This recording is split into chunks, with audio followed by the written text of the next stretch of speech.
السلام علیکم ورحمۃ اللہ وبرکاتہ۔ یہ جس کتاب کا درس چل رہا ہے،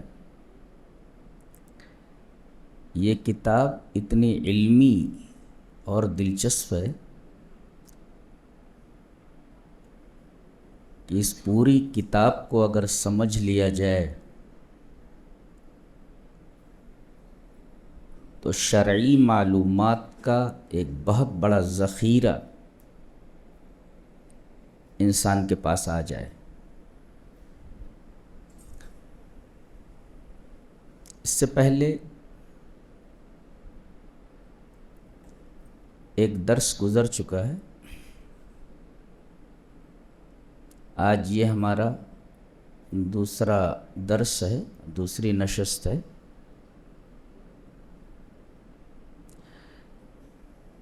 مصنف نے سب سے پہلے یہ کہا ہے کہ الحمدللہ الذی ہدانا للاسلام، یہ کہا، اور آگے یہ کہتے ہیں کہ فنسألہ التوفیق لما یحب ویرضی والحفظ بما یکرہ ویسخط۔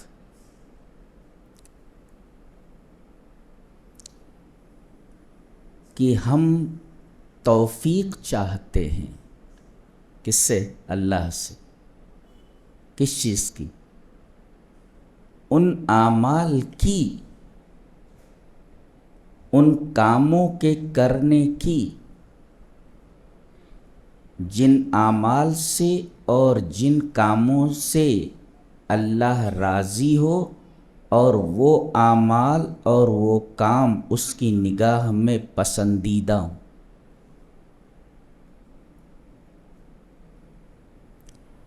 اور ایک چیز اور مانگ رہے ہیں کہ ہم اللہ سے یہ بھی مانگتے ہیں کہ وہ ہماری حفاظت کرے۔ حفاظت کرنے کا مطلب یہ کہ اس کے قریب نہ جانے دے۔ کن چیزوں کے قریب نہ جانے دے؟ جسے وہ ناپسند کرتا ہے اور جس سے وہ ناراض ہوتا ہے۔ تو توفیق پہلے مانگی کس چیز کی؟ ایسے اعمال کی جن اعمال کو وہ پسند کرتا ہے اور جن اعمال سے وہ خوش ہوتا ہے۔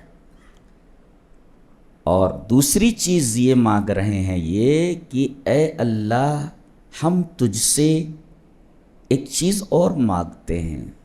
کیا چیز مانگتے ہیں؟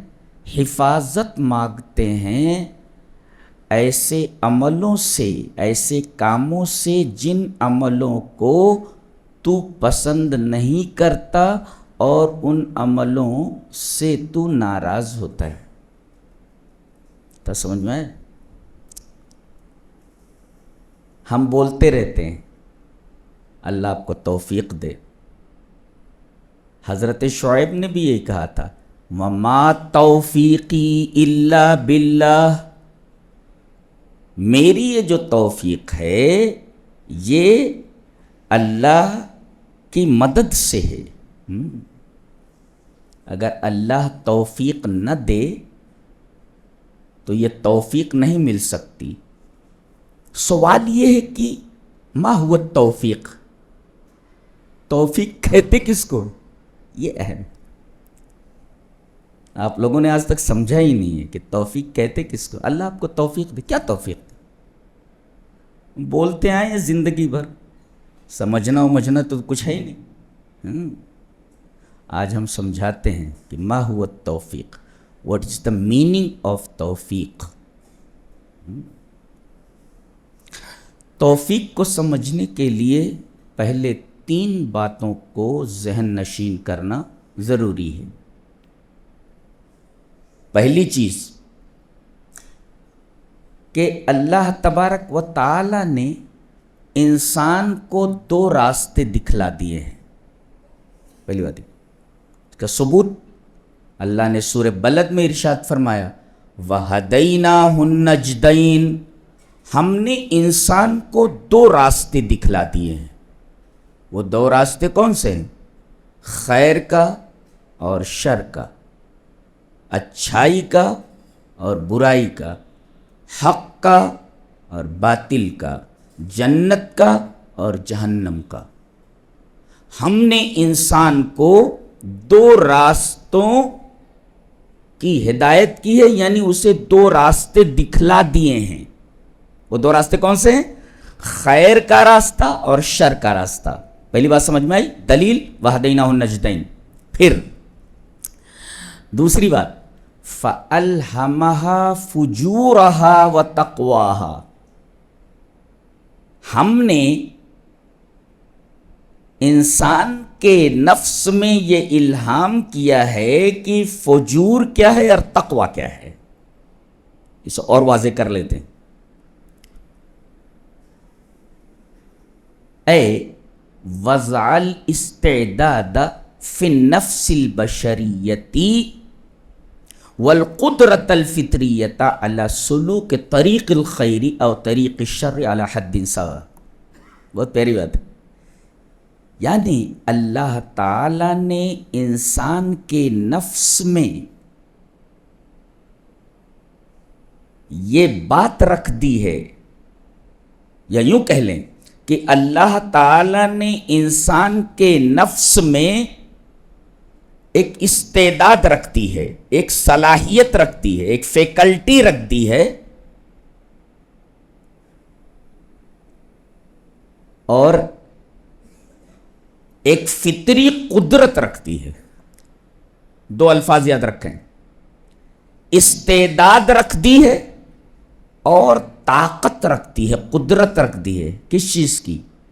کہ وہ چاہے خیر کے راستے پر چلے یا شر کے راستے پر چلے۔ پہلی چیز کیا ہے؟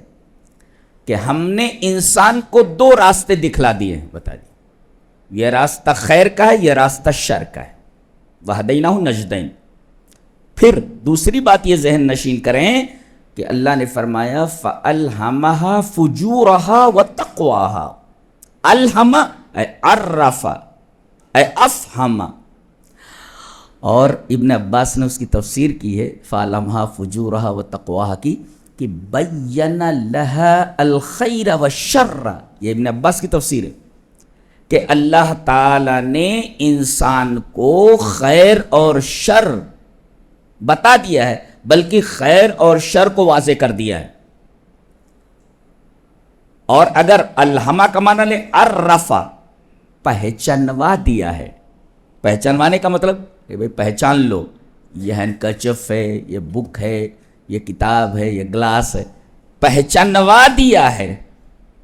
کیا پہچانوا دیا ہے؟ یہ برائی ہے اور یہ بھلائی ہے، یہ خیر ہے اور یہ شر ہے۔ عرفا مانے پہچانوا دے۔ کہتے نہیں آپ اپنا تعارف کرائیے، آپ اپنا انٹروڈکشن کرائیے، تو اللہ تعالیٰ نے انٹروڈکشن کرا دیا ہے۔ کس چیز کا؟ کہ خیر کیا ہے اور شر کیا ہے۔ یہ عرفا کا معنی ہوا۔ اور الہما کا معنی اگر افہما لے لیا جائے تو افہما کا مطلب سمجھا دیا ہے۔ سمجھ میں نہیں آیا تو سمجھ لو، سمجھا دیا اللہ نے، یہ خیر ہے اور یہ شر ہے۔ اچھا، اور ابن عباس نے کیا کہا؟ بینا، واضح کر دیا ہے، اس میں کسی طریقے کی کوئی لاگ لپیٹ نہیں ہے، کوئی کنفیوژن نہیں ہے، بتا دیا کہ یہ خیر ہے اور یہ شر ہے۔ بتا نہیں دیا، بینا، واضح کر دیا۔ اور ایک معنی اودع فی العقل البشری والقلب، انسان کی عقل اور اس کے دل کے اندر اللہ نے ایک چیز، ایک صلاحیت ودیت کر دی ہے۔ کس چیز کی؟ التمییز بین الحق والباطل۔ اس صلاحیت کی وجہ سے انسان ڈیفرینشیٹ کر لے گا، تمییز کر لے گا کہ یہ حق ہے اور یہ باطل ہے۔ یہ مطلب ہوا۔ تو گویا کہ آپ کو دو راستے دکھلا دیے گئے، ایک اور دوسرے آپ کے دل و دماغ کے اندر ایک صلاحیت رکھ دی گئی، ایک استعداد رکھ دی گئی کہ آپ چاہیں تو خیر کے راستے پر چلے جائیں یا آپ شر کے راستے پر چلے جائیں۔ تیسرے، اللہ تبارک و تعالی نے انسان کو ارادے اور اختیار کی اجازت دی ہے، مجبور نہیں کیا ہے۔ لا اکراہ فی الدین، دین کے کسی مسئلے میں زور زبردستی نہیں، آپ کو اختیار ہے، آپ کو مجبور نہیں کیا گیا ہے، آپ کو ارادے اور اختیار عطا کر دیے گئے، آپ اپنے ارادے سے منتخب کریں خیر کا راستہ اور آپ اپنے ارادے سے چنیں شر کا راستہ۔ اللہ مجبور نہیں کرے گا کہ آپ خیر کے راستے ہی پر چلیں، اور اللہ مجبور نہیں کرے گا کہ آپ شر کے راستے ہی پر چلیں۔ آپ کو ارادے اور اختیار کی حریت دے دی گئی ہے، آزادی دے دی گئی ہے۔ ان تین باتوں کو سمجھنے کے بعد اب یہ سمجھیں کہ جیسے آدمی کے سامنے یہ ہدایت آئی، اب فمن سعی للہدایہ، یہ ہدایت آئی، کسی نے آپ کے سامنے ہدایت کی بات رکھی، جیسے نبی نے ہدایت کی بات رکھی، اور جیسے ہی ہدایت کی بات آپ کے سامنے آئی، ہدایت آئی، تو وہ جو فطری استعداد اللہ نے رکھی ہے آپ کے قلب میں اور آپ کے ذہن میں، اس استعداد کا فائدہ اپنے ارادہ و اختیار سے اٹھاتے ہوئے آپ لپک پڑے ہدایت کو پکڑنے کے لیے، اور آپ نے ہدایت کو پکڑ لیا، اور جیسے آپ ہدایت کی طرف پلٹے، ہدایت کی طرف لپکے، فوراً اللہ کی اعانت اور اس کی مدد آپ کا ہاتھ پکڑ لیتی ہے۔ تو یہ جو آپ نے ہدایت آنے کے بعد ہدایت کی طرف آپ بڑھے ہیں، جیسے آپ بڑھیں گے اللہ آپ کا ہاتھ پکڑ لے گا اور آپ کو اس راستے پر چلتا کر دے گا، اور چلتا کر دے گا آپ کو، آپ چلتے چلے جائیں اس راستے کے اوپر۔ یہ ہے توفیق، نہیں سمجھ میں آیا؟ آپ نے ہدایت قبول کر لیا، آپ ہدایت کی طرف لپکے، اور جیسے ہی آپ ہدایت کی طرف لپکے اللہ تبارک و تعالیٰ کی مدد آپ کا ہاتھ پکڑ لے گی اور خیر کے اس راستے پر چلاتی لے کر چلی جائے گی۔ تو یہ ہاتھ پکڑ لینا ہدایت کی طرف لپکنے کے بعد، دیٹ از کالڈ التوفیق، اسی کے توفیق کہتے ہیں جی۔ یہ مطلب ہے، اسی وجہ سے ایک شاعر لکھتا ہے فمن سعی للخیر، جو خیر کی طرف بھاگا لپکا، اعانہ اللہ، اللہ اس کی مدد کرتا ہے، اسی مدد کا نام توفیق ہے۔ اچھا، ومن اعرض، ہدایت آئی لیکن منہ موڑ لیتا ہے، اس کی طرف لپکتا نہیں، واتبع ہوا، اور اپنے خواہش نفس کے اوپر چلتا ہے اور ہدایت آنے کے بعد ہدایت کی طرف لپکتا نہیں، تو وکلہ اللہ الی نفسہ، اللہ اس کو اس کے نفس کے حوالے کر دیتا ہے، فحرمت توفیقا، تو یہ توفیق سے محروم ہو جاتا ہے۔ دیکھو، ہدایت کی طرف بڑھنے پر اللہ جب ہاتھ پکڑ لے انسان کا تو یہ توفیق ہے، اور اگر وہ ہدایت کی طرف نہ لپکے تو اللہ اس کو اس کے نفس کے حوالے کر دیتا ہے اور توفیق سے محروم کر دیا جاتا ہے۔ یہ مطلب ہے توفیق کا۔ سمجھا لیں گے توفیق کسے کہتے ہیں؟ یہ تو ہدایت آئی، کسی نے ہدایت کی بات آپ کے سامنے رکھی اور آپ ہدایت کی طرف جیسے لپکے، اللہ کی اعانت آپ کا ہاتھ پکڑ لے گی اور اس راستے پر آپ کو چلانے لگے گی۔ تو اس راستے پر جو چلانے لگے گی یہ ہے توفیق، اور ہر انسان کو اس توفیق کی ضرورت ہے۔ ابو طالب کے سامنے نبی کریم صلی اللہ علیہ وسلم نے یہ توحید پیش کی، قل لا الہ الا اللہ اشہد لک بہا یوم القیامہ، کہ آپ لا الہ الا اللہ کہہ دیجئے، میں قیامت کے دن اس لا الہ الا اللہ کہنے کی وجہ سے میں آپ کی سفارش کروں گا اللہ کے ہاں۔ دیکھو ہدایت آئی، سامنے آ گئی، نبی نے لا الہ الا اللہ پیش کر دیا، اب یہ لپکے نہیں ہے، ہدایت کی طرف. انہوں نے کہا کہ میں اپنے باپ دادا کا دین نہیں چھوڑ سکتا، تو اللہ تعالی نے آپ کے چچا کو ان کے نفس کے حوالے کر دیا اور توفیق سے محروم کر دیا. لپکے نہیں تو توفیق سے محروم کر دیے گئے، اور آدمی لپکا تو توفیق دیا گیا. توفیق کا مطلب کیا؟ لپکے تو اللہ کی اعانت، آپ کا ہاتھ پکڑ لے. یہ ہاتھ پکڑنا لپکنے کے بعد، اسی کا نام توفیق ہے. میں سمجھتا ہوں کہ توفیق کا مطلب آپ اچھی طریقے سے سمجھ گئے ہوں گے. اچھا، توفیق کے درجات ہیں. ہدایت آئی اور آپ کچھوے کی چال سے لپک رہے ہیں، کچھوے کی چال سے لپک رہے ہیں، تو توفیق بھی بالکل دھیمے انداز سے دی جائے گی. یعنی یہ توفیق بقدر ہمت ہے. جتنی تیزی کے ساتھ آپ ہدایت کی طرف بڑھیں گے، توفیق اتنی ہی تیزی اور اتنی ہی مضبوطی کے ساتھ آپ کا ہاتھ پکڑے گی. گویا کہ توفیق کے اندر بھی کیٹیگریز ہیں. تو توفیق کے اندر دو باتیں ہیں، قدر الہمہ بھی ہے وہ.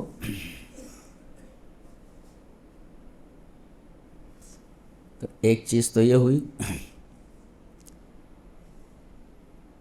اور ارادہ و اختیار جو دیا ہے اللہ نے ہدایت کو قبول کرنے کا، اس کی دلیل موجود ہے قرآن حکیم میں.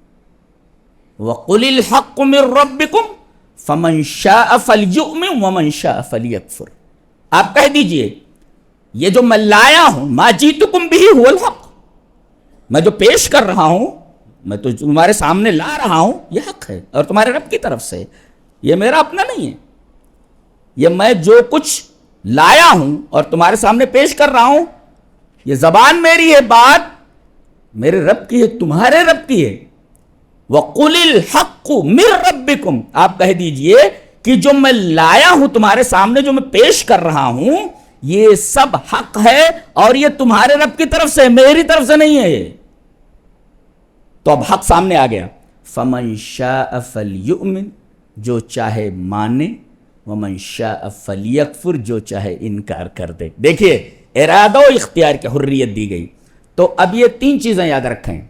اللہ نے انسان کو دو راستے دکھلا دیے، خیر کا اور شر کا.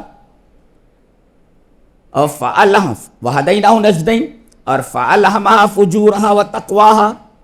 انسان کے دل اور دماغ میں ایک استعداد رکھ دی کہ وہ چاہے تو خیر کے راستے پر چلے اور چاہے شر کے راستے پر چلے. اور تیسرے، انسان کو ارادہ و اختیار کی آزادی ہے، چاہے قبول کرے یا نہ قبول کرے.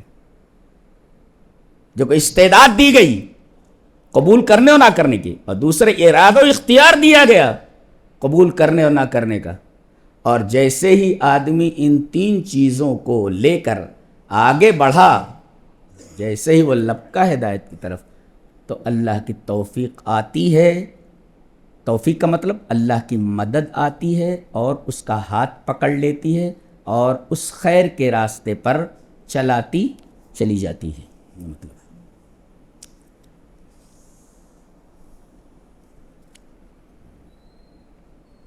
اس میں ایک بڑا عجیب نکتہ بیان کیا گیا ہے.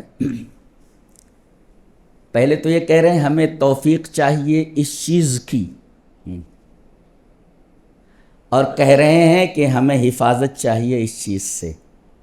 ایک چیز چاہیے اور ایک چیز نہیں چاہیے، یہی تو ہوا نا. ایک چیز عطا کر دے اور ایک چیز سے ہماری حفاظت کر کے اسے دور کر دے.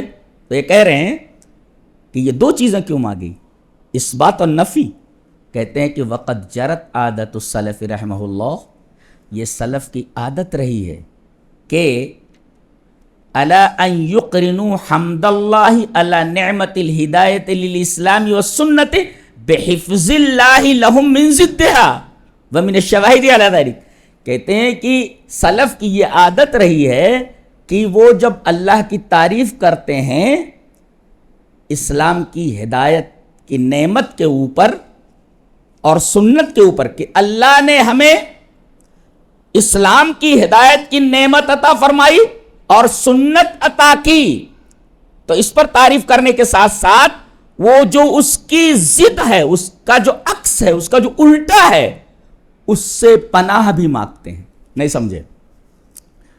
اس کو آسان مثال سے سمجھاؤں، جیسے آپ یہ کہیں اے اللہ مجھے جنت دے دے، تو مانگ رہے ہیں اے اللہ مجھے جہنم سے نجات دے دے، تو ایک چیز آپ مانگ رہے ہیں اور ایک چیز سے آپ اپنے آپ کو بچانے کی درخواست کر رہے ہیں اللہ سے۔ یعنی یہ چیز چاہیے اور یہ چیز نہیں چاہیے، چاہیے یہ اس بات اور نہیں چاہیے یہ نفی ہے۔ تو سلف کی عادت ہے کہ جہاں وہ مانگتے ہیں کہ اللہ جنت دے دے، وہاں یہ بھی مانگتے ہیں اللہ جہنم مت دینا، دونوں چیزیں مانگتے ہیں۔ اسی وجہ سے انہوں نے کہا کیا کہ اے اللہ ہمیں اسلام کی ہدایت دے دے، یہ تو مانگا انہوں نے، اور حفاظت فرما کہ ہم ایسے اعمال نہ کریں جس سے تو ناراض ہو جائے اور جس سے تو غضبناک ہو جائے۔ یہ سلف کی عادت رہی ہے۔ آپ اس کی دلیل دے رہے ہیں، الگ ترتیب دلائل دیکھو، بہت پیاری کتاب ہے، اچھی کتاب ہے۔ دلیل پیش کرے، ایک دعویٰ کیا نا کہ جہاں یہ سلف کی عادت یہ رہی ہے کہ وہ کہتے ہیں کہ یہ چاہیے اور پھر یہ کہتے ہیں کہ یہ نہیں چاہیے، اس کی دلیل کیا ہے؟ دو چیزیں مانگتے ہیں، اثبات اور نفی۔ سب سے پہلی دلیل وہ حضرت عمر ابن خطاب رضی اللہ تعالی عنہ کا ایک قول پیش کر رہے ہیں، دیکھیں۔ قال عبداللہ ابن عمر ابن الخطاب ما فرحت بشيء من الاسلام اشد فرحا بان قلبی لم يدخله شيء من هذه الاهواء۔ حضرت عبداللہ ابن عمر ابن خطاب رضی اللہ تعالیٰ، یہ عمر ابن خطاب کے بیٹے ہیں، حضرت عبداللہ ابن عمر کی روایت ہے یہ۔ وہ کہتے ہیں کہ اسلام لانے کے بعد مجھے کسی چیز پر اتنی زیادہ خوشی نہیں ہوئی، اسلام لانے کے بعد مجھے کسی چیز پر اتنی خوشی نہیں ہوئی جتنی اس بات پر ہوئی کہ میرے دل میں یہ جو خواہشات نفسانیہ ہیں، من هذه الاهواء، یہ جو ہوائے نفس ہے، یہ میرے دل میں داخل نہیں کیا۔ تو دیکھو ایک چیز داخل نہیں کی، نعمت ہدایت عطا کی، اور اس کے بعد یہ کہہ رہے ہیں کہ اس پر بھی اللہ تبارک و تعالی کا شکر ہے اور اس پر مجھے سب سے زیادہ خوشی ہے کہ میرے دل میں ہوائے نفس کو نہیں ڈالا۔ اب ہوائے نفس کیا ہوتا ہے؟ ہذیل الاہوا تو کہہ دیا۔ حضرت عبداللہ ابن عمر کہتے ہیں کہ اسلام لانے کے بعد مجھے کسی چیز پر اتنی زیادہ خوشی نہیں ہوئی جس اس بات پر ہوئی کہ میرے دل میں لم يدخلہ شیء من هذه الاہوا، یہ اہوا نہیں ڈالے، یعنی اہوا میں سے کوئی ہوا نہیں ڈالی۔ اب اہوا کا کیا مطلب ہوتا ہے وہ سمجھ لیتے ہیں، بتاتے ہیں۔ نہیں ڈالا ان اہوا کو میرے دل میں، یہ اہوا کیا ہے بتاتے ہیں۔ ہی السلامۃ التامہ من البدع والمذاہب المنحرفۃ والتشکیکات العقائدیہ التي تخالف الکتاب والسنہ وما كان علیہ الصحابہ۔ اللہ اکبر۔ کہتے ہیں کہ مجھے اسلام لانے کے بعد کسی چیز پر اتنی زیادہ خوشی نہیں ہوئی، تو اسلام کی ہدایت ملی، اور اتنی زیادہ خوشی کسی بات پر نہیں ہوئی جتنی کی اس بات پر ہوئی کہ اللہ تبارک و تعالی نے میرے دل میں یہ ہوائے نفس نہیں ڈالی، ان اہوا کو نہیں ڈالا۔ یہ اہوا کیا ہے؟ بدعتیں نہیں ڈالی۔ اللہ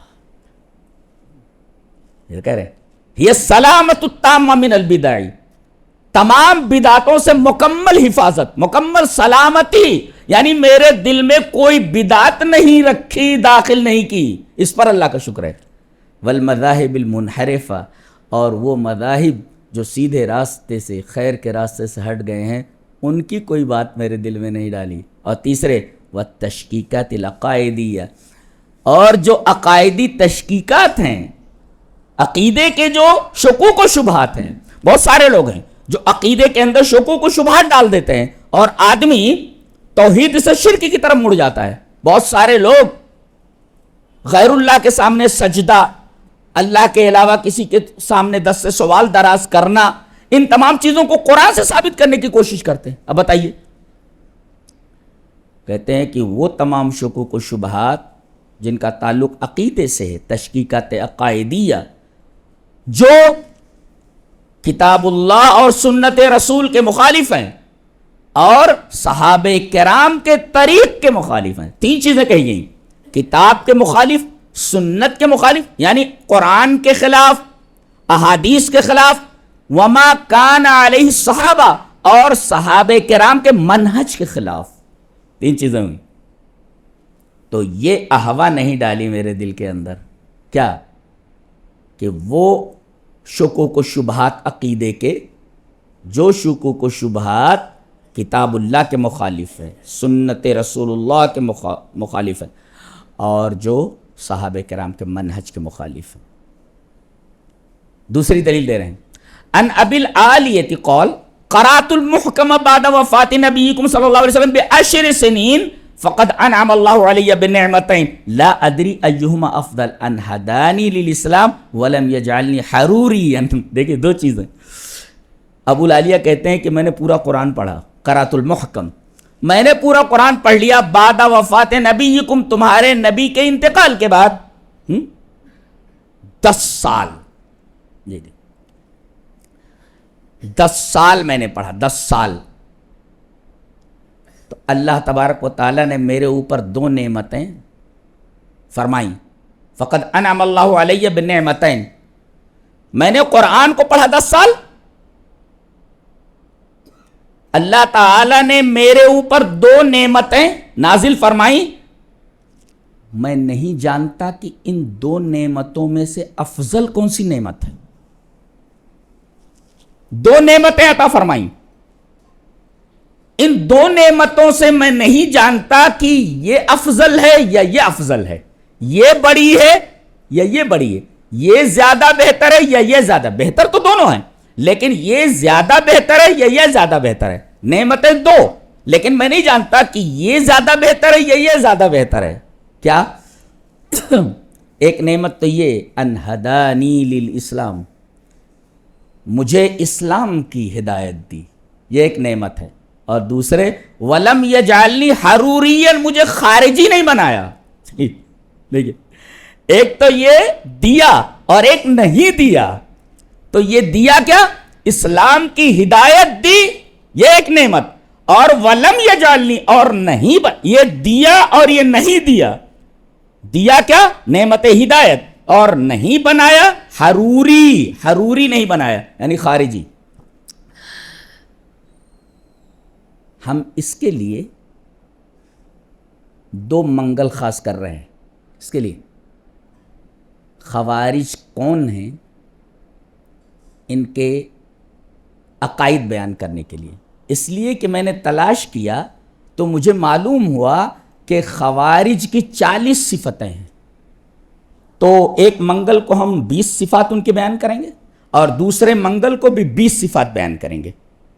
اور قدیم جو خوارج ہیں ان کی نشاندہی کریں گے ہم، اور جو جدید خوارج ہیں ان کی بھی ہم نشاندہی کریں گے. اور عجیب بات تو یہ ہے، اگر 40 صفتیں خوارج کی ہمیں معلوم ہو جائیں تو کم سے کم 40 گمراہیاں ہمارے سامنے آ جائیں گی، اور ہم ان 40 صفتوں کے آئینے میں خوارج کا پورا مکروہ چہرہ دیکھ سکتے ہیں. اور یہ بھی ہم جان سکتے ہیں، اور یہ معلومات بھی ہمیں مل سکتی ہے کہ یہ صفت کس آدمی کے اندر ہے. اگر وہ صفت کسی آدمی کے اندر پائی جاتی ہے تو سمجھو وہ ایک طریقے سے خارجی ہے. اللہ، 40 صفتیں میں نے جمع کی ہوں، اور 40 گمراہیوں کے بارے میں کسی کو اچھی طرح معلومات مل جائے تو 40 گمراہیوں سے دور ہو جائے گا، اور ایک بہت بڑا معلومات کا ذخیرہ اس کے سامنے آ جائے. گمراہیاں معلوم ہو جائے تو اس کا جو اپوزٹ ہے آپ کو وہی کرنا ہے. تو ہم 2 منگل اس کے لیے خاص کر رہے ہیں جو بہت ہی اہم ہے. جب تک ہم بتائیں کہ نہیں کہ خوارج کی صفات کیا ہے، پوری صفات ہم بیان کریں گے الحمدللہ۔ تو انہوں نے کیا کہا، اللہ تبارک تعالیٰ نے مجھے 2 نعمتیں عطا فرمائی، میں نہیں جانتا کہ ان میں سے سب سے بہتر کون سی ہے۔ بہتر تو دونوں ہیں لیکن یہ زیادہ بہتر ہی ہے، افضل یہ یا یہ کیا، ان ہدانی الاسلام، اسلام کی ہدایت عنایت فرمائی، یہ نعمت ہے، اور ولم یجعلنی حروریا، مجھے حروری نہیں بنایا۔ ان کو حروری کیوں کہا جاتا ہے، ان کے کیا کیا نام ہیں، آگے ہم اس پر بحث کریں گے۔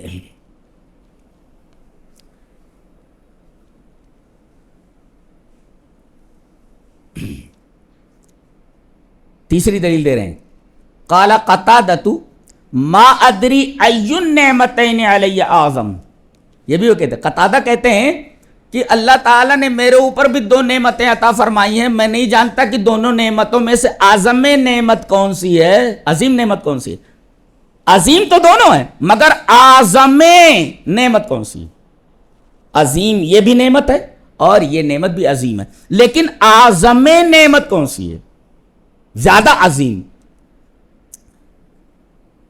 پہلی کیا، اذ اخرجنی من الشرک الی الاسلام، کہ اللہ تعالیٰ نے مجھے شرک سے نکال کر اسلام کے دائرے میں داخل کر دیا، یہ اللہ کی ایک نعمت عظیمہ ہے، یہ نعمت عظیم ہے۔ یا او اسمنی فی الاسلام ان یکون لی فی ہوا، یا اسلام میں آنے کے بعد مجھے اللہ نے محفوظ رکھا کہ میں اپنی خواہش نفس کے اوپر چلوں، یہ تو خطرناک بات ہے۔ وہ آپ جب سورہ نازعات پڑھیں گے تو اس آیت پر آپ گزریں گے، اس میں یہی ہے کہ جس آدمی نے ہوا کی اتباع کی، ہوا کی اتباع،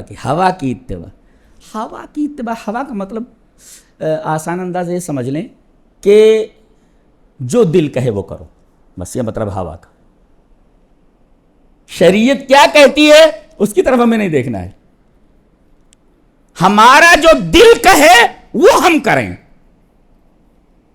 اور کسی نے صحیح کہا ہے، یہاں اللہ والی کر لو تو جنت میں اپنی والی کر لو، ہاں، یہاں اللہ والی کر لو تو جنت میں اپنی والی کر لو۔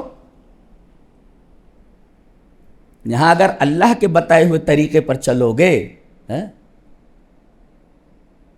اللہ کی مرضی پر چلو گے تو جنت میں تمہاری مرضی چلنے والی ہے، اور اگر یہاں اپنی مرضی چلاؤ گے تو پھر جنت میں تمہاری مرضی کیسے چلے گی، سوال ہی پیدا نہیں ہوتا۔ جی، تو ان ہدانی للاسلام،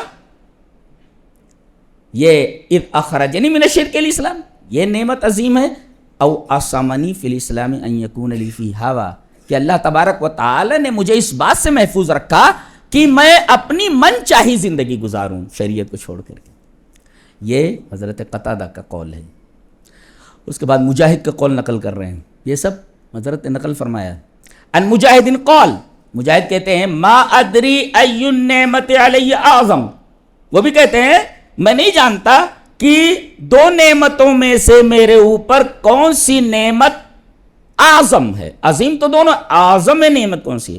ان ہدانی الاسلام، اسلام کی طرف میری ہدایت، مجھے ہدایت عطا کر دینا، یا او آفانی اللہ من الاہوا، یا اہوا سے مجھے بچا لینا، ان دونوں میں سے کون سی نعمت عظیم ہے مجھے معلوم نہیں۔ گویا کہ یہ دونوں بہت بڑی نعمتیں ہیں، ایک تو اسلام کی طرف ہدایت، اور اسلام کے اپوزٹ جتنی چیزیں ہیں جو اہوا سے تعلق رکھتی ہیں ان سے بچا لینا۔ اور وہاں جو حفظ مانگا ہے انہوں نے کہ اللہ حفاظت چاہتے ہیں ہم تیری ان تمام چیزوں سے، گویا کہ بندہ زندگی کے کسی لمحے میں بھی اللہ تبارک و تعالیٰ کی حفاظت اور اس کی نگرانی سے بے نیاز نہیں ہو سکتا، اس لیے کہ فقیر ہے، فقیر تو ہمیشہ محتاج ہی ہوتا ہے، لہذا وہ اللہ کی حفاظت کا اور اللہ کی نگرانی کا ہمیشہ محتاج رہتا ہے۔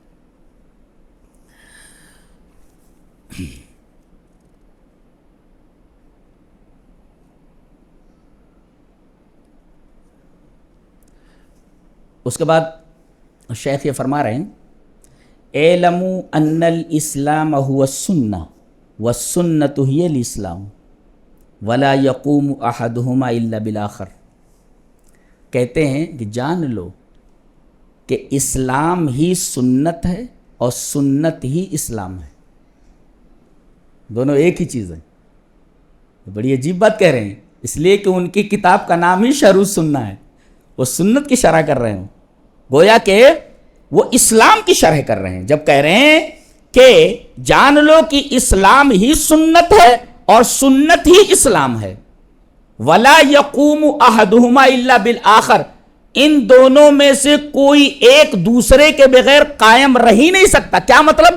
اسلام بغیر سنت کے اور سنت بغیر اسلام کے قائم رہ ہی نہیں سکتے. یعنی دونوں ایک ہی چیز ہے، سنت اور اسلام. اسلام ہی سنت ہے اور سنت ہی اسلام ہے. اچھا، اور ہمارا دین، کہہ رہے ہیں ہمارا دین دین اسلام. یہ بگاتے رہے. پہلی بات کیا کہی انہوں نے؟ اسلام ہی سنت ہے اور سنت ہی اسلام ہے. یہ بات سمجھ میں آئی؟ تو چاہے کہہ لو کہ سنت پر ہم چل رہے ہیں، چاہے تو کہہ لو ہم اسلام پر چل رہے ہیں. اچھا، اور یہ دونوں لازم و ملزوم ہیں، ایک دوسرے سے جدا نہیں ہو سکتے. جیسے کتاب اللہ اور سنت رسول دونوں ایک دوسرے سے جدا نہیں ہو سکتے، ایسے ہی اسلام اور سنت دونوں ایک ہی چیز ہیں، ایک دوسرے سے جدا نہیں ہو سکتے. اسلام ہی سنت ہے، سنت ہی اسلام ہے. اور کہہ رہے ہیں کہ یہ جو دین ہے ہمارا، وہ دین اسلام ہے. برابر؟ دیننا دین الاسلام، ہمارا دین دین اسلام ہے. اور گویا کہ جب ہمارا دین دین اسلام ہے اور اسلام ہی سنت، تو گویا کہ ہمارا دین ہی سنت ہے. یہ مطلب ہوا. جب ہمارا دین دین اسلام ہے اور اسلام ہم سنت کا، تو گویا کہ ہمارا دین دین اسلام ہے یا ہمارا دین دین السنہ ہے، ایسا کہہ سکتے ہیں. دلیل میں آیت کریمہ لا رہے ہیں وَمَن يَبْتَغِ غَيْرَ الْإِسْلَامِ دِينًا فَلَن يُقْبَلَ مِنْهُ. اسلام کے علاوہ کوئی شخص اگر کوئی اور دین چاہے گا تو اللہ کی طرف سے وہ دین قبول نہیں کیا جائے گا. پتہ یہ چلا کہ سنت کے علاوہ، جب اسلام نام ہے سنت کا اور دین نام ہے سنت کا، تو اب سنت کے علاوہ کوئی چیز اگر پیش کر رہا ہے تو قبول نہیں کیا جائے گا. جیسے اسلام کے علاوہ کوئی دین پیش کر رہا ہے تو وہ قبول نہیں کیا جائے گا، تو سنت کے علاوہ کوئی چیز اگر پیش کر رہا ہے تو وہ قبول نہیں کیا جائے گا. سنت کے مقابل میں احوا پیش کر رہا ہے، اپنی رائے، اپنے قیاسات پیش کر رہا ہے، وہ نہیں چلے گا. آگے فرما رہے ان الدین عند اللہ الاسلام، دین اللہ کے نزدیک اسلام ہے. اب آگے ایک بڑی اہم بات بتا رہے ہیں کہ ایک ہے اسلام کا لغوی معنی. اسلام کا لغوی معنی یہ ہے، الاسلام کا مطلب گردن نہادن بطاعت، یعنی تابع داری میں گردن رکھ دینا. یعنی اللہ جو بات کہے اس پر سر تسلیم خم کر لینا. اور اگر اس کو پریکٹیکلی دیکھنا ہو تو حضرت ابراہیم علیہ السلام کی پوری زندگی دیکھ لو. ما کان ابراہیم یہودیا ولا نصرانیا ولکن کان حنیفا مسلما. مسلمہ کا مطلب کیا؟ جو حکم دیا گیا اس حکم پر انہوں نے سر تسلیم خم کر لیا. بیوی کو اور شیرخوار بچے کو بے آب و گیا میدان میں، وادی میں چھوڑ کر کے آ جاؤ، سر تسلیم خم ہے. بیوی بچے کو لے کر کے پیچھے دوڑ رہی ہے، مجھے اور اس بچے کو چھوڑ کر کہاں جا رہے ہو؟ یا تو دور دور تک پانی نہیں ہے، کوئی آدمی دکھائی نہیں دے رہا ہے، کھانے پینے کی کوئی چیز نہیں ہے، یہ مجھے اور اس بچے کو چھوڑ کر کہاں جا رہے ہیں؟ وہ پیچھے مڑ کر نہیں دیکھ رہے ہیں. اور آخر میں یہ نیک بندی پوچھتی ہے کہ اللہ کا حکم ہے؟ انہوں نے کہا اللہ کا حکم. جب انہوں نے سنا کہ یہ اللہ کا حکم ہے تو بیوی بھی ایسی ہی ہے، وہ کہہ رہی ہے اذن لا یضیعونا، اگر ایسی بات ہے اللہ کا حکم ہے تو اللہ ہمیں ضائع نہیں کرے گا. دیکھیں یہاں وسائل موجود نہیں ہیں، نہ کھانا ہے، نہ پینا ہے، نہ رہنے کی کوئی جگہ ہے. توکل دیکھیے اس عورت کا، وہ کہہ رہی ہے کہ تب اللہ ہمیں ضائع نہیں کرے گا. اللہ نے ضائع کیا؟ اللہ اکبر. آج پوری دنیا تڑپتی ہے وہاں جانے کے لیے، لاکھوں روپیہ خرچ کر کے جاتی ہے وہاں پر. اور یہ عورت جہاں دوڑی ہے اسے شعار بنا دیا گیا، ان الصفا والمروۃ من شعائر اللہ. جہاں یہ عورت پانی کی تلاش میں دوڑی ہے، اللہ کہا کہ بیٹے کی قربانی چاہیے، چلیے بھائی بڑھاپے کی لاٹھی توڑ دو، بیٹے کو قربان کر دیتے۔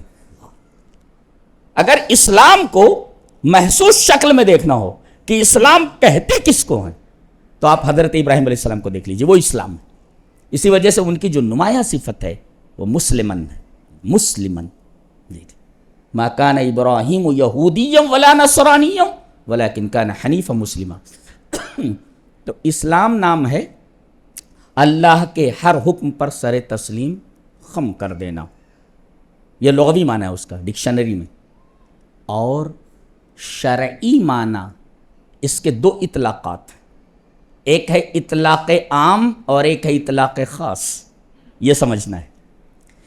اطلاق عام یعنی جب بولا جائے الاسلام تو اسلام اگر مطلق بولا جائے اور اطلاق عام مراد لیا جائے تو اسلام بول کر کے پورا دین مراد لیا جائے گا، یہ ہے اطلاق عام۔ اور اطلاق خاص یہ ہے کہ کبھی کبھی اسلام بول کر کے پورا اسلام پورا دین مراد نہیں لیا جاتا، بلکہ کچھ خاص چیزیں مراد لی جاتی ہیں جس کا تعلق ظاہر سے ہوتا ہے، عمل ظاہر سے ہوتا ہے، آگے ہم بتائیں گے۔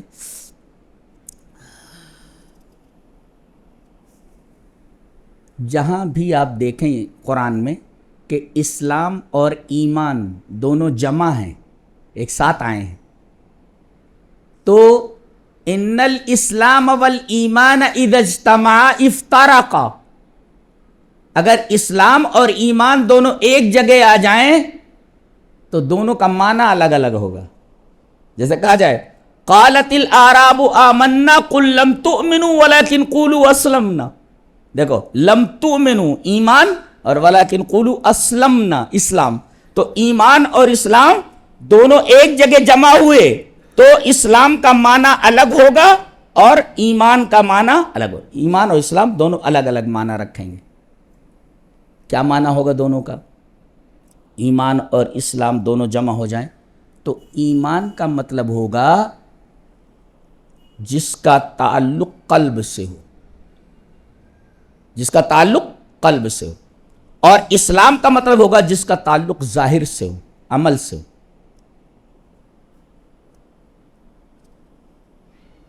اگر آپ نے حدیث جبرائیل سنی ہے تو آپ کو یہ بات اچھی طریقے سے معلوم ہو جائے گی۔ پہلے یہ دیکھ لیتے ہیں کہ ایک جگہ ایمان بول کر کے پورا دین مراد لیا گیا ہے، ایمان بول کر کے، ایمان بول کر کے پورا دین کیسے؟ ان ابی ہریرہ رضی اللہ تعالیٰ عنہ قال قال رسول اللہ صلی اللہ علیہ وسلم الایمان بضع وسبعون او بضع وستون شعبۃ فافضلها قول لا الہ الا اللہ وادناها اماطۃ الاذى عن الطریق والحیاء شعبۃ من الایمان۔ کہتے ہیں ابو ہریرہ سے مروی ہے کہ رسول اللہ صلی اللہ علیہ وسلم نے ارشاد فرمایا کہ ایمان کی 70 سے زیادہ شاخیں ہیں یا 60 سے زائد شاخیں ہیں، اور ان میں افضل، ان میں سب سے اعلیٰ ہے لا الہ الا اللہ کہنا، اور ان میں سب سے چھوٹا درجہ، سب سے چھوٹا شعبہ راستے سے تکلیف دہ چیز کا ہٹا دینا۔ اب بولو اماطۃ الاذی عن الطریق کے دائرے میں مالیگاؤں کا کیا حال ہے، اندازہ لگائیے۔ ارے اتیکرمن تو چھوڑو، سڑک بیچ ڈال رہے، سڑک بیچ ڈال رہے، سڑک بیچ ڈال رہے۔ 90% لوگ تو سڑک پر دھندا کر رہے ہیں، ان سے پوچھا جائے یہ جائز ہے کہ ناجائز ہے؟ تو وَأَدْنَاهَا إِمَاطَةُ الْأَذَى عَنِ الطَّرِيقِ، راستے سے تکلیف دہ چیز کا ہٹا دینا۔ تو تکلیفوں پر تکلیفیں دیے جا رہے ہیں۔ وَالْحَيَاءُ شُعْبَةٌ مِّنَ الْإِيمَانِ، اور حیا یہ ایمان کا ایک شعبہ ہے۔ تو اس حدیث پاک میں یہ بتایا گیا ہے کہ ایمان نام ہے، ایمان نام ہے پورے دین کا۔ تو ایمان بول کر کے کبھی پورا دین مراد لیا جاتا ہے جیسے اس حدیث کے اندر ہے، اور کبھی اسلام بول کر کے پورا دین مراد لیا جاتا ہے جیسے اللہ نے فرمایا الیوم اکملت لکم دینکم واتممت علیکم نعمتی ورضیت لکم الاسلام دینا، اور میں تمہارے لیے اسلام سے دین کے اعتبار سے راضی ہو گیا. تو یہاں اسلام بول کر کے پورا دین مراد لیا گیا ہے. تو کبھی اسلام بول کر کے پورا دین مراد لیا جاتا ہے اور کبھی ایمان بول کر کے پورا دین مراد لیا جاتا ہے. ایک آیت کریمہ اور وَمَن يَبْتَغِ غَيْرَ الْإِسْلَامِ دِينًا فَلَن يُقْبَلَ مِنْهُ, اسلام کے علاوہ کوئی دین اگر کوئی چاہے گا تو وہ قبول نہیں کیا جائے گا. یہاں دیکھیے اسلام بول کر کے پورا دین مراد لیا گیا. وَرَضِيتُ لَكُمُ الْإِسْلَامَ دِينًا میں اسلام بول کر کے پورا دین مراد لیا گیا. ان الدین عند اللہ الاسلام, یہ تیسری آیت ہے کہ اللہ کے نزدیک دین اسلامی ہے. یہاں بھی اسلام بول کر کے پورا دین مراد لیا گیا ہے. تو ایسے ہی ایمان بول کر کے پورا دین مراد لیا جاتا ہے. یہ کہتے ہیں اطلاق عام. ایمان بول کر کے پورا دین مراد لیا جائے, یہ اطلاق عام ہے. اور اسلام بول کر کے پورا دین مراد لیا جائے, یہ اطلاق عام ہے. اب دونوں کا خاص اطلاق کیا ہے وہ دیکھ لیتے ہیں. جیسے حدیث جبرائیل آپ نے دیکھا ہے, تو آپ دیکھیں کہ جبرائیل آتے ہیں اور انسانی شکل میں ہوتے ہیں. صحابہ کرام میں سے کوئی نہیں جانتا یہ کون ہے. نبی کریم صلی اللہ علیہ وسلم کو معلوم ہو جاتا ہے کہ انسانی شکل میں حضرت جبرائیل علیہ السلام ہے. وہ سوال کرتے ہیں کہ آپ یہ بتائیے کہ ایمان کسے کہتے ہیں, مل ایمان. فاتح جبریل فقال مل ایمان. سب بیٹھے ہوئے ہیں, ایک آدمی سوال کر رہا ہے اور نبی کو جواب دینا ہے. تو کبھی کبھی ایسا ہوتا ہے کہ کوئی سوال کرے, اگرچہ اس سوال کا جواب جانتا ہو, اگر اس نیت سے کر رہا ہے کہ میں یہ سوال کروں گا شاید جواب دیں گے تاکہ دوسرے لوگوں کو فائدہ ہو, تو اس طریقے کا سوال کیا جا سکتا ہے اگرچہ اس سوال کا جواب اسے معلوم ہو. تو یہ پوچھ رہے ہیں بتائیے ایمان کیا ہے. کہا الایمان ان تؤمن باللہ, اللہ پر ایمان, و ملائکتہ اور فرشتوں پر ایمان, و کتبہ اور اس کی کتابوں پر ایمان, اور اسی طریقے سے و رسلہ اور اس کے رسولوں پر ایمان, و تؤمن بالبعث اور بعث بعد الموت پر ایمان. ظاہر ہے کہ ان سب کا تعلق دل سے ہے. جی التصدیق القلبی, خلاصہ یہ کہ ایمان کا جو خاص معنی ہے, اطلاق خاص, التصدیق القلبی, دل سے اس کو سچا مان لینا. یہ ماننا کہ اللہ موجود ہے, اللہ کے علاوہ کسی کی عبادت جائز نہیں, وہ ایک ہے, فرشتے موجود ہیں, نورانی مخلوق ہیں, اللہ نے قرآن حکیم سے پہلے بہت ساری کتابیں نازل فرمائی ہیں, اور ہمارے رسول سے پہلے بہت سارے رسول بھیجے ہیں, اور مرنے کے بعد ایک زندگی ہے. ان تمام چیزوں پر دل سے تصدیق کرنا یعنی اس کا تعلق قلب سے ہے, اندر سے ہے. تو اگر ایمان کا اطلاق خاص مراد لیا جائے تو اس کا مطلب ہوگا التصدیق القلبی, یعنی دل سے سچا ماننا, یہ مطلب ہوگا. یہ اطلاق خاص ہے ایمان کا. اور اسلام کا اطلاق خاص کیا ہے وہ پوچھ رہے ہیں کہ پھر اسلام کس کو کہتے ہیں. جب یہ پوچھا ایمان کیا ہے تو بتایا, آپ نے بتایا 6 چیزیں ہیں, اور پوچھا کہ اسلام کیا چیز ہے, بول 5 چیزیں. ایمان کیا ہے, 6 چیزیں. گنو دیکھو کیا ہے. ان تؤمن باللہ 1, و ملائکتہ 2, کتبہ 3, رسلہ 4, و تؤمن بالبعث اور بعث بعد الموت پر, اور حدیث کے ایک ٹکڑے میں ہے بالقدر خیرہ و شرہ.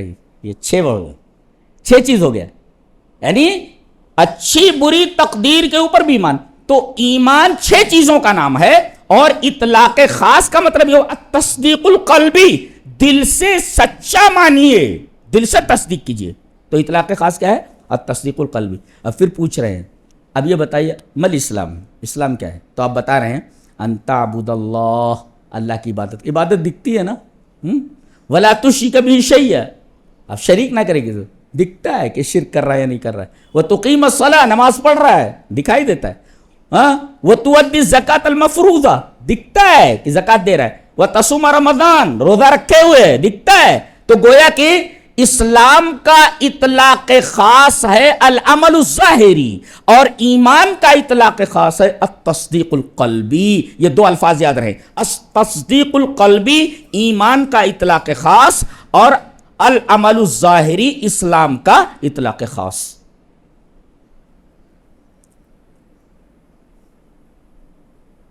یہ سمجھ میں ہے؟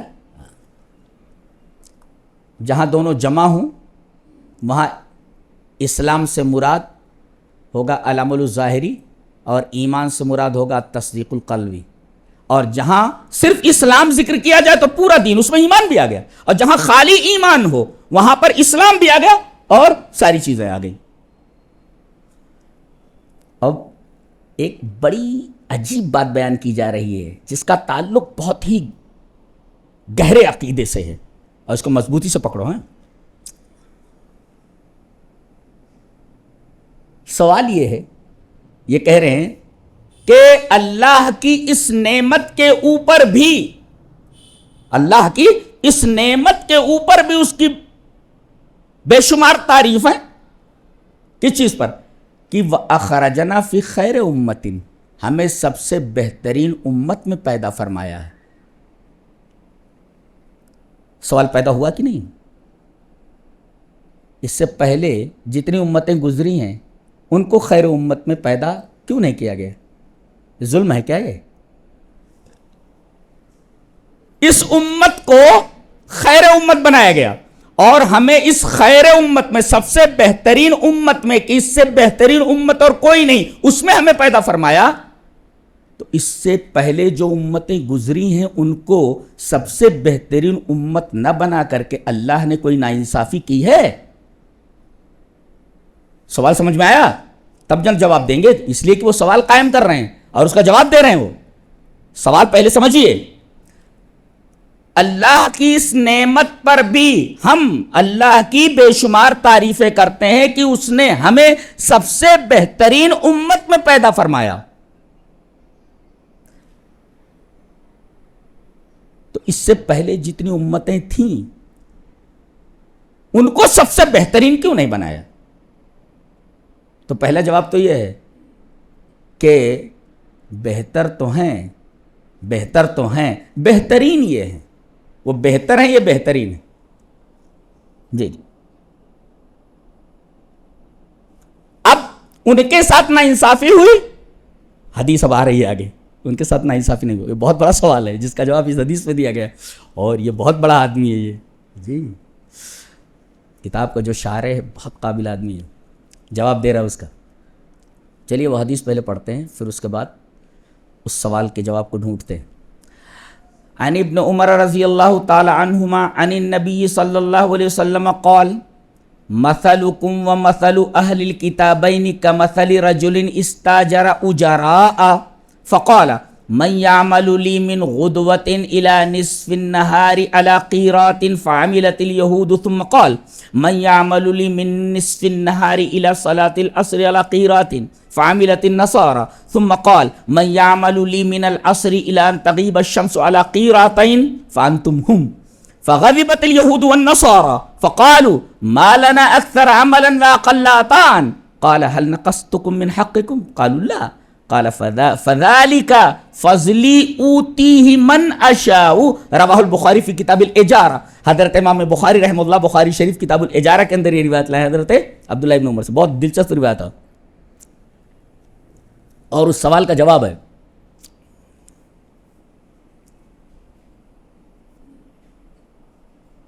حضرت عبداللہ ابن عمر سے مروی ہے کہ نبی اکرم صلی اللہ علیہ وسلم نے فرمایا کہ تمہاری مثال اور اہل کتابین کی مثال. دو کتابوں والے کون؟ ایک تو تورات والے اور ایک انجیل والے، یعنی یہود و نصارہ. تو تمہاری مثال اور یہود و نصارہ ان کی مثال کیسی ہے؟ اس شخص کی طرح ہے جس نے 3 مزدور بلائے. اجارا آجیر کی جمع ہے. ایک سے کہا کہ صبح سے لے کر دوپہر تک کام کرنا ہے، پیسے بولے 1 قیرات. ٹھیک ہے کریں گے، کر دیا انہوں نے کام. دوسرے آدمی سے کہا کہ تمہیں دوپہر سے لے کر عصر تک کام کرنا ہے، کہا کہ پیسہ بولے 1 قیرات. صبح سے دوپہر تک جو کام کرے گا پیسہ 1 قیرات بس. اور جو دوپہر سے لے کر عصر تک کام کرے گا اسے بھی 1 قیرات. راضی ہو؟ ہاں تو راضی. اچھا تیسرے کو بلایا گیا. بھائی تمہیں عصر سے لے کر غروب شمس تک کام کرنا ہے. عصر کی نماز سے لے کر غروب شمس تک کام کرنا ہے. کہا کتنا دو گے؟ قیرات ہیں 2 روپے. 2 قیرات دیں گے. فغضبت الیہود والنصارى، یہود و نصارہ غصے میں آ گئے اور انہوں نے کہا کہ ہمارا کام زیادہ ہے لیکن پیسہ کم دیا گیا. اکثر عملا واقل عطاء، کام زیادہ صبح سے دوپہر اور دوپہر سے لے کر عصر، لیکن عصر سے لے کر مغرب تک کے درمیان فاصلہ کم ہوتا ہے تو کام زیادہ ہوا پیسے کم ملے. دونوں نے کہا کہ یہ کیسے ہوا؟ فغضبت الیہود والنصارى، نصارہ اور یہود دونوں کے دونوں غصے میں آ گئے. کام زیادہ لیے پیسہ کم دیے. اب وہ شخص جس نے مزدوری پر رکھا تھا وہ کہہ رہا حل نقصتکم من حقکم، تمہارے حق میں نے کوئی کمی کی ہے؟ بھائی میں نے یہ کہا تھا صبح سے لے کر دوپہر تک کام کرنا ہے، 1 روپیہ ملے گا 1 قیرات. تم راضی تھے نا؟ کہ ہاں. اس میں کچھ کمی ہوئی؟ بولے نہیں. اور کہا کہ دوپہر سے لے کر کے عصر تک تم نے کام کیا، 1 قیرات پر راضی تھے نا؟ تمہارا حق ہم نے مارا، کم کیا؟ کہا کہ نہیں. کہا کہ حق میں نے کمی نہیں کی ہے، اور اس کو جو میں 2 قیرات دے رہا ہوں فذالک فضلی اوتیہ من اشاء، یہ میرا فضل ہے، میرا فضل ہے، میں جس کو چاہوں دے دوں. آپ کو کیا اعتراض ہو سکتا ہے؟ آپ کا حق میں نے مارا. تو کام جتنا کیا ہے اتنی مزدوری طے شدہ دے دی جائے تو یہ عدل ہے، اور طے شدہ مزدوری سے زیادہ اگر دے دیا جائے تو یہ فضل ہے. جی جی. تو اللہ تبارک و تعالیٰ عدل کرتا ہے اور اس کے ساتھ فضل بھی کرتا ہے. اب یہ 5 وقت کی نماز پر اگر 50 وقت کی نمازوں کا ثواب دے دیا جائے تو کیا ہے؟ یہ فضلی تو ہے، فضلی تو ہے. 1 نیکی کے اوپر اگر 10 نیکیاں دے دی جائیں تو یہ فضلی تو ہے. حالانکہ آدمی 1 نیکی کرے تو بدلے میں 1 ہی نیکی کا بدلہ دیا جانا چاہیے. اب 1 نیکی پر 10 گنا اجر و ثواب اگر عطا کیا جائے تو یہ اللہ تبارک و تعالیٰ کا فضل ہے. یہاں تو زندگی بھر حرام کا پیسہ جمع کرنے کے بعد مکان بنتا لکھتا ہذا من فضل ربی، واہ واہ ہذا من فضل ربی. کہیں لکھتے ان اللہ یرزق من یشاء بغیر حساب. کبھی دیکھا کہ پیسہ کہاں سے لایا ہے؟ یہ حال ہے. تو فذالک فضلی، فذالک فضلی اوتیہ من اشاء، یہ میرا فضل ہے. میں نے عدل تمہارے ساتھ کیا ہے کہ نہیں کیا ہے؟ عدل کا اپوزٹ ظلم ہے. میں نے عدل کیا کہ نہیں؟ 1 قیرات پر تم راضی ہوئے، مزدوری میں نے پوری دی، تمہارے حق کو مارا ہم نے عدل کیا کہ نہیں کیا؟ نہیں عدل کیا. تمہارا حق مارا گیا، 1 قیرات پر راضی تھے، کہا کہ نہیں عدل تو ہوا. اب میں اسے زیادہ دے دیتا ہوں تو یہ میرا فضل ہے. یہ اللہ نے فرمایا ایسے ہی تم ہو، یؤتکم کفلین من رحمتی، میں نے ان کو 1 رحمت دی، ان کو 1 رحمت دی، لیکن ہم رحمت کے 2 حصے تمہیں عطا کر رہے ہیں اے میرے نبی کی امت. اللہ اکبر. اس وجہ سے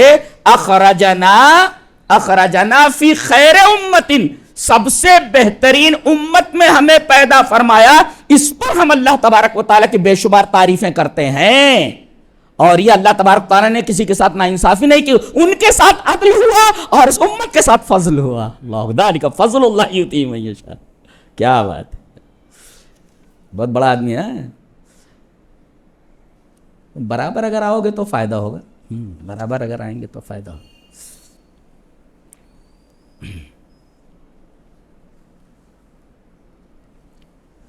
یہ تو ہوا اس سوال کا جواب. تو دونوں چیزیں یاد رہیں گی. حق دے دینا عدل ہے، حق سے زیادہ دے دینا فضل ہے، یہ یاد رہے۔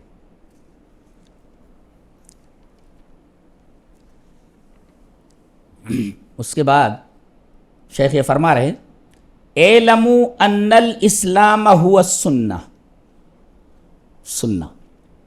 اب اس کی تشریح کیا ہے؟ سنت کسے کہتے ہیں؟ اب یہاں سے یہ سنت پر بیان کر رہے ہیں۔ وَالسُنَّةُ تُطْلَقُ عِنْدَ الْعُلَمَاءِ عَلَىٰ عِدَّةِ اصطلاحات، اس کی کئی اصطلاحات ہیں، کس کی؟ سنت کی۔ تو اس میں ہیں علماء حدیث، ایک پکڑو، علماء الحدیث یہ معنی کیا لیتے ہیں سنت کا، اور ایک ہے علماء فقہ، وہ کیا معنی لیتے ہیں، اور تیسرے علماء العقیدہ، یہ کیا معنی لیتے ہیں۔ تین قسم کے لوگ ہو گئے، علماء الحدیث، علماء الفقہ اور علماء العقیدہ۔ یہ تینوں سنت کا کیا کیا معنی لیتے ہیں؟ تو دیکھتے ہیں علماء حدیث سنت کا کیا معنی لیتے ہیں۔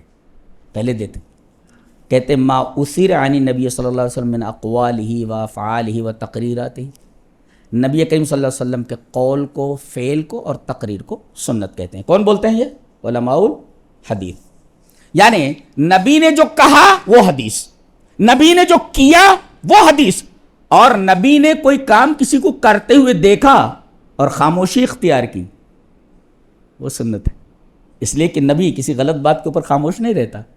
اب دیکھیں حضرت موسیٰ علیہ السلام وعدہ کر چکے ہیں کہ لا آسی لک امرا، میں آپ کی بالکل نافرمانی نہیں کروں گا، کسی بھی حکم کی نافرمانی، وعدہ کر چکے ہیں یہ۔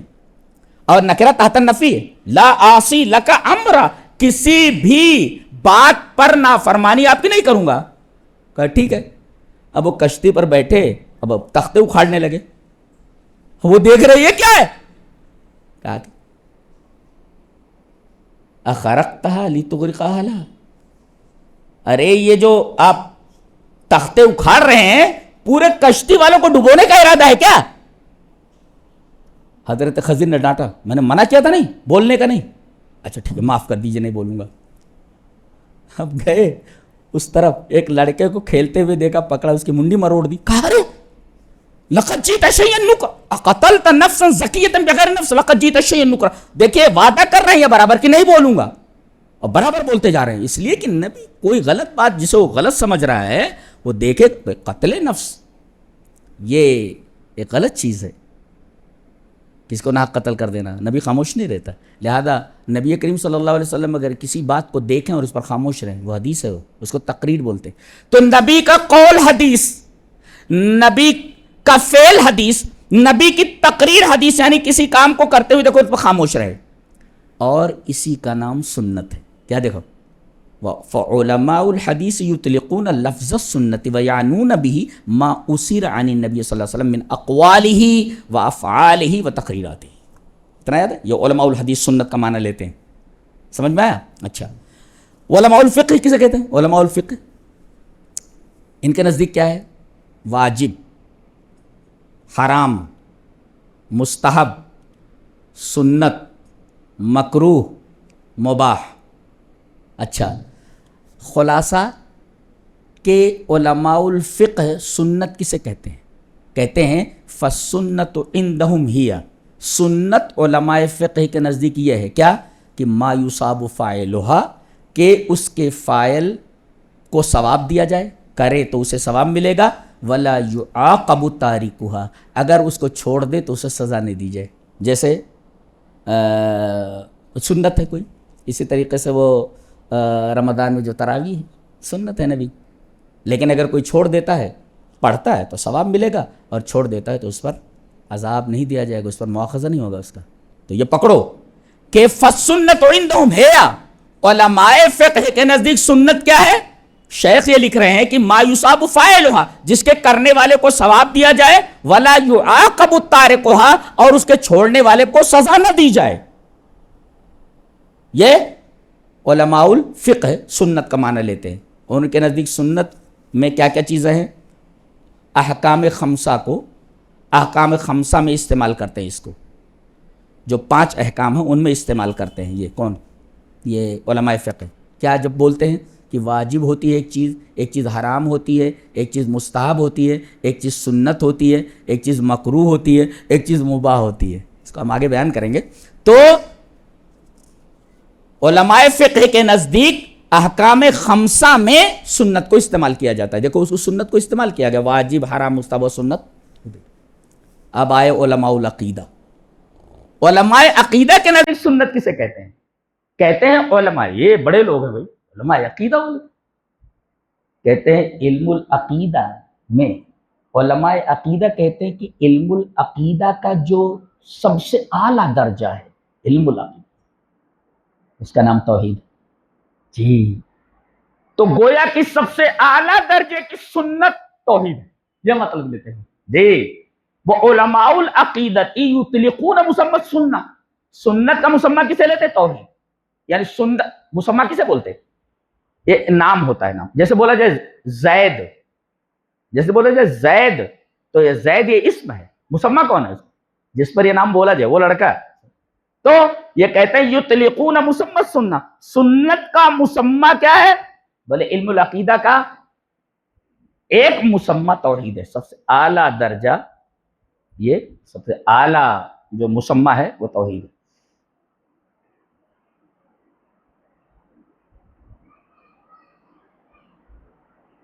اور عجیب بات تو یہ ہے کہ بہت سارے علماء نے سنت پر جو کتاب لکھی ہے، عجیب بات یہ ہے کہ نام رکھا ہے السنہ، لیکن ہے وہ موضوع توحید. عجیب بات نہیں ہے؟ اس کا مطلب یہ ہوا کہ سنت کا اعلیٰ درجہ، سنت کا خلاصہ توحید ہے. اس وجہ سے السنہ ہے امام احمد بن حنبل کی، اصول السنہ ہے، شرح السنہ ہے مزنی کی، ابن ابی عاصم کی السنہ ہے، السنہ ہے عبداللہ ابن احمد بن حنبل کی. یہ دیکھیے، یہ نام ہے سنہ، اصول السنہ، السنہ، شرح السنہ، اور اس میں بیان کرتے توحید. گویا کہ علماء عقیدہ سنت کا جو مسمى ہے اعلیٰ درجے کا وہ توحید ہے. اچھا، تو گویا کہ سب سے اعلیٰ جو مسمى ہے کہ جب سنہ بولا جائے تو علم العقیدہ میں سب سے اعلیٰ مسمى اس کا توحید ہے، سنت یعنی توحید. اور دیکھو علماء عقیدہ جب کہیں سنت بولتے ہیں تو اس کا مطلب یہ ہوتا ہے کہ یہ بدعت نہیں ہے. گویا کہ وہ تطلق السنت فی جانب من جوانب العقیدہ فی مقابل البدع، سنت جب بولتے ہیں تو یہ بدعت کے مقابل میں ہوتا ہے کہ یہ سنت ہے، یعنی بدعت نہیں ہے، یہ سنت ہے، بدعت نہیں ہے. کہتے ہیں اس کی ضرورت کیسے پیش آئی ایسا کرنے کی؟ کہتے ہیں کہ جیسے الاسلام کا معنی ہوتا ہے کہ بھئی سرنڈر کر دینا، اللہ کے ہر حکم پر سر تسلیم کرنا. ایسے سنت کا جو لغوی معنی ہوتا ہے وہ ہوتا ہے طریقہ، راستہ جس پر کثرت سے چلا جائے. اہل العقیدہ سنت کا جو اطلاق کرتے ہیں بدعت کے مقابلے میں، تو کہتے ہیں کہ سنت سے مراد دین ہے اور وہ اسلام ہے جس پر نبی ہمیں چھوڑ کر کے گئے ہیں. برابر؟ سنت کسے کہتے ہیں؟ دین کو. بتائیں نہیں ان الاسلام هو السنہ، اور اسلام دین ہے. تو گویا کہ اسلام نام ہے سنت کا، دین نام ہے سنت کا. یہ مطلب. اب کہتے ہیں کہ سنت بول کر کے علماء العقیدہ جو بدعت نہیں ہے، بدعت کے مقابل میں سنت کا لفظ استعمال کرتے ہیں. کیوں؟ ضرورت کیا پڑی؟ کہتے ہیں کہ نبی کریم صلی اللہ علیہ وسلم کے زمانے کے بعد یہ جو اختلافات ہوئے، جیسا کہ حدیث میں ہے کہ میرے بعد جو ہے بہت سارے اختلافات ہوں گے، تو بہت سارے اختلافات رونما ہوئے امت کے اندر، اور بہت سارے گروہوں نے پارٹیاں بن گئی. جیسے آج ہم مسالک بنے ہوئے ہیں، جی ایسے مسالک بن گئے، اور ہر مسلک اور ہر گروہ یہ سمجھتا تھا کہ ہم سنت کے اوپر ہیں، ہم دین کے اوپر ہیں. وہ کہہ رہے ہیں والاسلام الذی ترکنا علیہ نبی صلی اللہ علیہ وسلم، ہر ایک آدمی فَكُلُّ مُبْتَدِعٍ يَدَّعِي عَلَى یدعی انہ علی الاسلام، ہر بدعتی یہ دعویٰ کرنے لگا کہ وہ اسلام کے اوپر ہے. بھئی اختلافات رونما ہوئے، بہت سارے گروپ ہو گئے، اور ان گروپ کے اندر ایسی چیزیں آ گئی جو سنت نہیں تھی، بدعت تھی، اور ہر آدمی دعویٰ کر رہا ہے کہ سنت پر ہے ہم.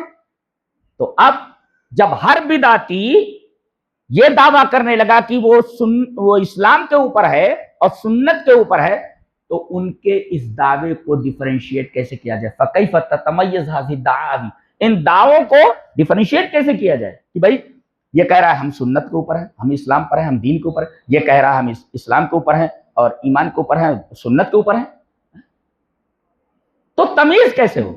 کس کا دعویٰ صحیح ہے، کس کا دعویٰ صحیح ہے؟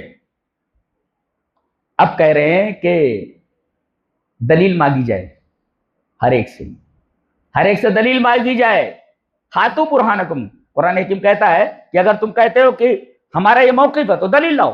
ہاتھو برہانکم، شیخ لکھ رہے ہیں ہاتھو برہانکم ان کنتم صادقین. تو اہل السنہ سے کہا گیا تم ہم سے دلیل مانگتے ہو، تم اپنی دلیل دو، سنت کی دلیل دو. تم کہا کہ ہماری دلیل تو واضح ہے. اہل السنہ نے کیا کہا؟ ہم تم سے دلیل مانگتے ہیں، ہماری دلیل واضح ہے. کیا دلیل واضح ہے؟ قال اللہ قال الرسول علی وفق فہم الصحابۃ والتابعین وتابع التابعین.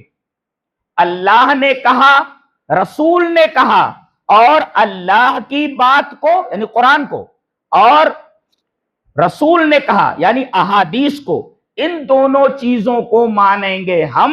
کیسے؟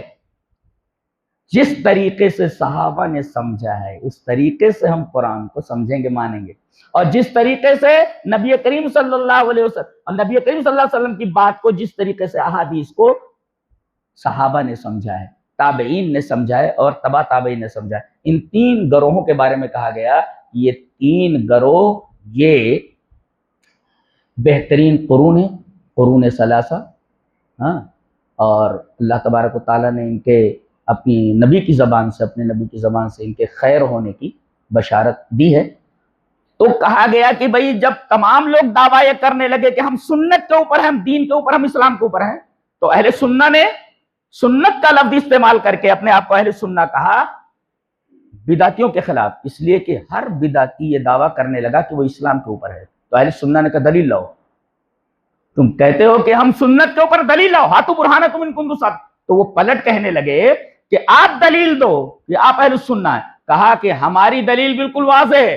قال اللہ قرآن، قال الرسول احادیث، یہ دونوں علی وفق فہم الصحابۃ والتابعین وتابع التابعین، صحابہ کے فہم کے موافق، تابعین کے فہم کے موافق اور تبع تابعین کے فہم کے موافق بالکل واضح ہے ہمارا.